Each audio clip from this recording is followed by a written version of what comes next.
Assalamualaikum warahmatullahi wabarakatuh. Bismillahirrahmanirrahim. Alhamdulillahi rabbil alamin. Wassalatu wassalamu ala ashrafil anbiya'i wal mursalin Sayyidina wa maulana Muhammad wa ala alihi wa sahbihi ajma'ina amma ba'du. Ayyuhal musyahidun al-kiram, pemirsa Mercu TV yang dirahmati oleh Allah Subhanahu wa ta'ala. Al-Quran datang kepada kita dengan membawa sebuah risalah. Risalah tersebut diantaranya adalah risalatut taqwa. Ini pula yang menjadi landasan diperintahkannya ibadah puasa di bulan suci Ramadan, di mana Allah Subhanahu wa ta'ala berfirman di dalam Al-Qur'an, A'udzu billahi minasyaitonir rajim. Ya ayyuhalladzina amanu kutiba alaikumus syiyam kama kutiba alal ladzina min qablikum la'allakum tattaqun. Jadi tujuan diperintahkannya berpuasa selama di bulan suci Ramadan adalah agar kita menjadi orang-orang yang bertakwa.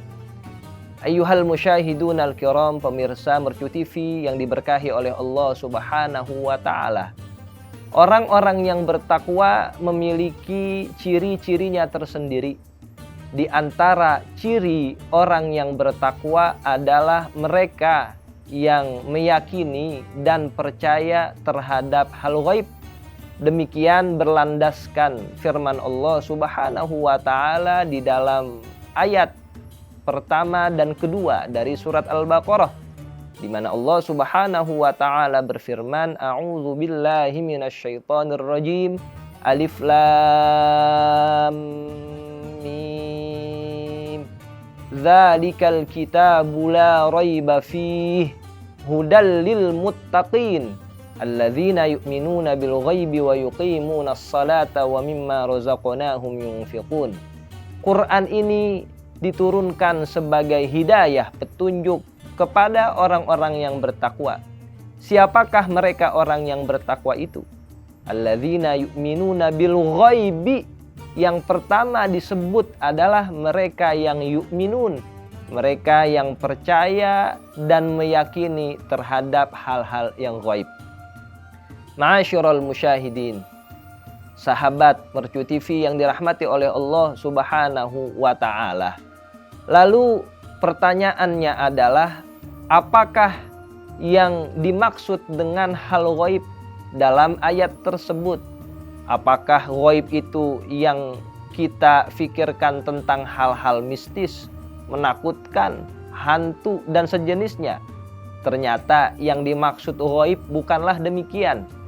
Yang dimaksud dengan hal ghaib sebagaimana didefinisikan oleh guru kami Al-Imam Asy-Syahid Muhammad Ramadan Sa'id Al-Buti dalam kitabnya Kubra Al-Yaqiniyat. Beliau katakan, kullu ma la sabila ilal imani bihi illa an tariqil khabaril yaqini. Setiap sesuatu yang dapat membawa kita untuk mengimaninya, kecuali kita dapat mengimani atau mempercayai hal itu dengan khobar yaqini, yang diyakini keabsahan dan kebenarannya. Saya ingin mengilustrasikan dengan sebuah contoh. Seandainya ada dokter yang berkata kepada kita, makanan ini adalah makanan yang sehat, dapat memberikan kita stamina lebih dan kekuatan banyak apabila kita mengkonsumsinya. Tentu kita tidak langsung percaya kalau yang berbicara tidaklah orang yang berkompeten dalam hal itu. Kita lihat ini adalah dokter ahli gizi, memang bidangnya di situ. Ketika ia memberitakan sesuatu, pastilah kita percaya karena memang di dalam bidangnya. Tapi kalau yang berbicara bukan orang yang bergelut dalam bidang gizi, tentu masih diragukan informasi tersebut. Begitulah kita menganalogikan sebuah hal yang gaib. Karena dalam ilmu tauhid kita kenal 3 pembahasan besar. Pertama tentang al-ilahiyat, kedua tentang an-nubuwat, ketiga tentang al-ghaibiyat. Kalau berbicara tentang al-ilahiyat, tentang ketuhanan, sifat wajib bagi Allah, mustahil bagi Allah, jaiz bagi Allah, akal bisa untuk menjadi kendaraan mempercayai dan mengimani hal-hal tersebut. Begitupun di dalam pembahasan an-nubuwat, sifat wajib bagi Nabi, sifat mustahil bagi Nabi, sifat jaiz bagi Nabi, akal pun mempunyai peran untuk bisa mengimani hal-hal tersebut. Namun berbeda dengan al-ghaibiyat, dia tidak bisa menggunakan akal, dia hanya bisa diyakini dengan keimanan yang kuat. Bagaimana kita mengimani pahala? Bagaimana kita mengimani dosa, nikmat kubur, azab kubur, padang mahsyar dengan segala macam peristiwanya, surga, neraka, mizan, hisab, sirat, itu semua perkara-perkara yang gaib yang kita belum mengetahui kejadian dan bagaimana keberadaannya nanti. Untuk itu diutuslah Nabi Muhammad SAW menjelaskan hal-hal gaib tersebut yang kita tahu. Rasulullah jikalau berbicara tidaklah dengan nafsunya, melainkan dengan wahyu. Wa ma yantiqu 'anil hawa in huwa illa wahyu yuha. Nabi Muhammad SAW sehuruf pun tidak pernah berbicara dengan hawa nafsunya, melainkan dengan hawa nafsu yang dipandu oleh Allah Subhanahu wa taala. Jadi kita harus percaya kepada pahala, dosa, nikmat kubur dan seterusnya, karena memang yang memberikan informasi adalah Nabi Muhammad.